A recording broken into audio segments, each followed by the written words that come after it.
You are listening to Lead Through Strengths, where you'll learn to apply your greatest strengths at work. And today, joining me is Strother Gaines. How's it going? Thanks for having me. Great. Yeah. So glad you're here. In from DC, here in the studio in Austin, Texas.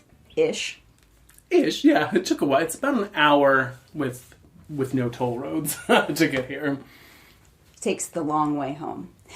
So that's a good segue, though, to strengths, because sometimes when you're not using your strengths, it's like taking the long way home. Well done. Nice tie-in. Yeah. Always trying to get a little segue there. I can get into it. So let's talk about the long way home as it relates to maybe strengths that when you see, let's say you take the CliftonStrengths assessment, and 4 of the 5 of them, you're like, oh yeah, these are so me. That is so on. I love that. But that one...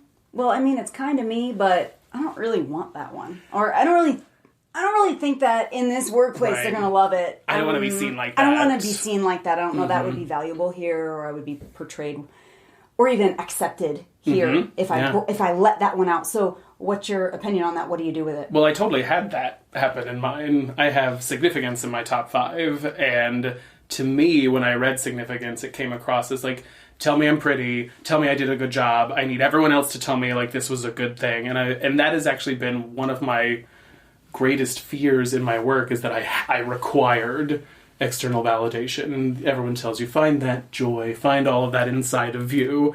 And then my strength finder came back and it was like, no, you actually need people to tell you it was good. And I was like, no. But then... after I sat with it for a long time, you encouraged me. You were like, stay with it for a little bit. Like, sitting with it for a while, I started to find that it influences so much of the types of projects that I take on, and it helps me actually delineate what I would be good at, what I would be excited about, and what I'm not. I'm not great at something that I'm not passionate about, and I don't like creating something that doesn't have that feedback loop where I get someone else's opinion or other people are collaborating with it. So it's not so much... it's revisualizing how you conceptualize that strength. Find a way that you can tilt that so that it is still you, but it's...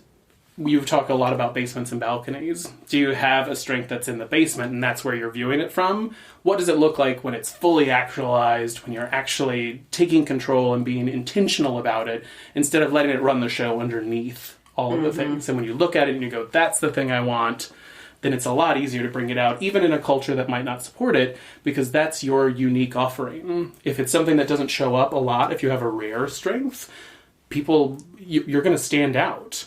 And standing out can be challenging sometimes, but it's also the thing that's going to get you noticed. And most of the time, anytime you want to move forward, first, you have to get noticed. So use it, like leverage that weird thing and make it your strength. Thanks for listening to Lead Through Strengths, where you can apply your greatest strengths at work. Hope you get at least one tip that you can take today in terms of keeping your commitment to yourself, keeping your commitment to your strengths. And if you want a little help with that, get Strother in the house. He's good at keeping you honest at doing this stuff. Bye for now. Bye.